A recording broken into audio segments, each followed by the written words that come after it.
ईद का चांद नजर आ चुका था। हर तरफ खुशियां बिखरी हुई थीं।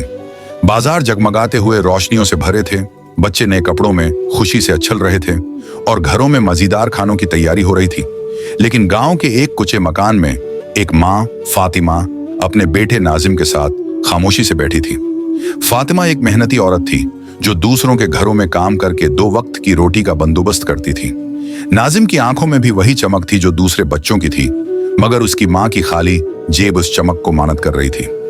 गांव के अमीर आदमी अब्दुल्ला चाचा के घर एक खूबसूरत बिकरा आया। नाजिम खेलते खेलते इस बिकरे के पास जा पहुंचा और उसे मोहब्बत से सहलाने लगा।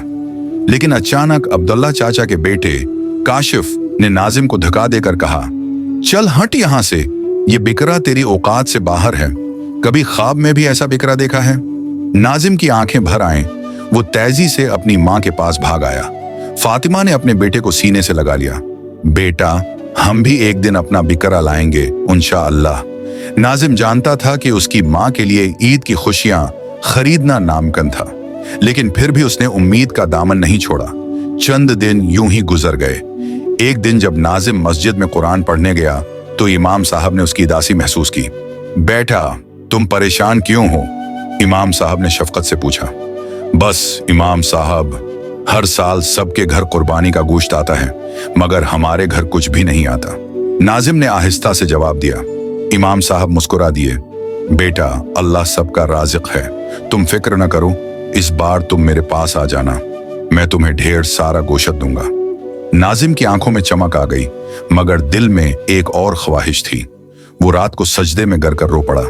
या अल्लाह, सबके घरों में बिकरे आते हैं, क्या कभी मेरे घर भी बिकरा आएगा? अगली सुबह जब नाजिम अपने घर लौट रहा था तो रास्ते में अचानक उसका पांव एक पत्थर से टकरा गया और वो गिर गया। जैसे ही उसने पत्थर हटाया, नीचे एक चमचमाती हुई सोने की अंगूठी दबी हुई थी। नाजिम हैरानी से उसे देखता रहा, फिर फौरन अपनी माँ के पास पहुंचा। उम्मी जान, देखो मुझे क्या मिला है। फातिमा ने घबरा कर पूछा। बेटा, ये कहां से आई? तुमने कहीं से उठा तो नहीं ली?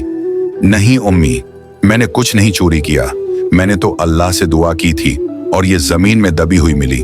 फातिमा ने आंसू पूंछते हुए कहा। बेटा, अल्लाह की रहमत से कोई महरूम नहीं, शायद उसने हमारी सुन ली है।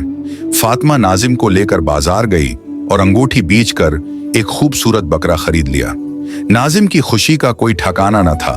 वो बिकरे के साथ खेलने लगा, उसे घास खिलाने लगा और मोहब्बत से कहने लगा, उम्मी, लगता है जैसे मैंने उसे बचपन से पाला हो। ईद की रात नाजिम थोड़ा उदास हो गया। उम्मी, मुझे अपने बिकरे से प्यार हो गया है, मैं उसे कैसे कुर्बान करूं? फातिमा ने मुस्कुराकर उसके सिर पर हाथ रखा।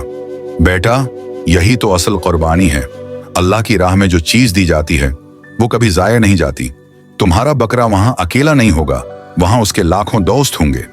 ईद के दिन नाजिम ने बिकरे की कुर्बानी दी और आंखों में आंसू लिए अल्लाह से दुआ की। या अल्लाह, जैसे तूने मेरी दुआ कबूल की, वैसे ही हर गरीब की दुआ कबूल फरमा। ये ईद नाजिम के लिए एक खास सबक लेकर आई थी। खुशियां पैसों से नहीं, बल्कि सब्र, दुआ और कुर्बानी से मिलती हैं।